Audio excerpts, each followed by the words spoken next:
नमस्कार, मी मयुरी आणि आपण पाहत आहात 7 स्टार न्यूज. कैलासवासी आबासाहेब पाटील यांनी तब्बल 3 दशके विटा नगरपालिकेचा कारभार अत्यंत निरपेक्ष व लोकहिताच्या भूमिकेतून सांभाळलाय. नगराध्यक्ष म्हणून कार्यरत असताना त्यांनी विटा शहराच्या सर्वांगीण विकासाचा पाया घातला.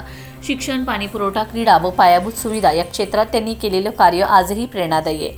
त्यामुळे येणाऱ्या काळात नूतन नगराध्यक्ष व सर्व नगरसेवकांनी कैलासवासी आबासाहेब पाटील यांच्या विकासाचा वारसा नगरपालिकेत पुढे चालवावा असं आवाहन आमदार सुहास बाबर यांनी केले.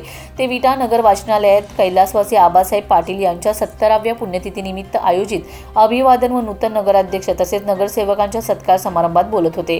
या कार्यक्रमाचे प्रास्ताविक करताना ॲडव्होकेट बाबासाहेब मुळीक यांनी कैलासवासी आबासाहेब पाटील हे विटा शहराचे भाग्यविधाते असल्याचं सांगितलंय. आबासाहेब पाटील हे 1925 साली सातारा जिल्हा लोकल बोर्डाचे सदस्य होते. लोकल बोर्डाच्या माध्यमातून सातारा शहरासाठी कास तलावातून राबवण्यात आलेल्या पाणीपुरवठा योजनेच्या धर्तीवर विटा शहरासाठी धनगर ओढ्यातून नैसर्गिक उताराने दगडी पाण्याच्या टाकीत पाणी आणून नळाद्वारे पाणीपुरवठा करण्याची महत्त्वाकांक्षी योजना त्यांनी यशस्वी केली असं त्यांनी नमूद केले.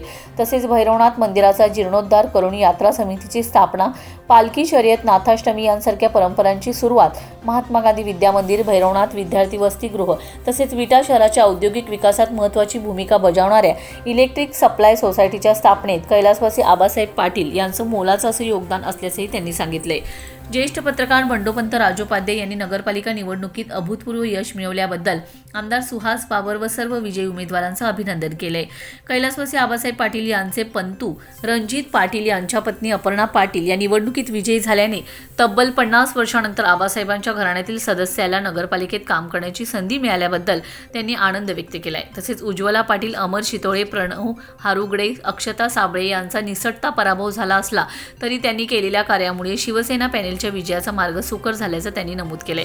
यावेळी आमदार सुहास बाबर यांचा सत्कार सागर मुळीक व प्रियांका शिंदे यांनी तर नगराध्यक्ष काजल मेत्रे यांचा सत्कार अमृता कुपाडे यांनी केलाय. नगराध्यक्ष काजल मेत्रे, नगरसेवक वैभव मेत्रे व सूर्यकांत पाटील यांनी मनोगत व्यक्त केले. या कार्यक्रमाचे संयोजन रणजित पाटील, प्रशांत पाटील, रोहन पाटील व अभिजित पाटील यांनी केले. तर आभार प्रदर्शन ॲडव्होकेट विक्रम विलास पाटील यांनी मांडलेत. या प्रसंगी विलास अण्णा पाटील, विजयप्पा पाटील, सर्जेराव पाटील, अरविंद पाटील यांच्यासह वाचनालयाचे पदाधिकारी, नगरसेवक, नगरसेविका व मोठ्या संख्येने कार्यकर्ते उपस्थित होते. रमेश जाधव, 7 स्टार न्यूज, विटा.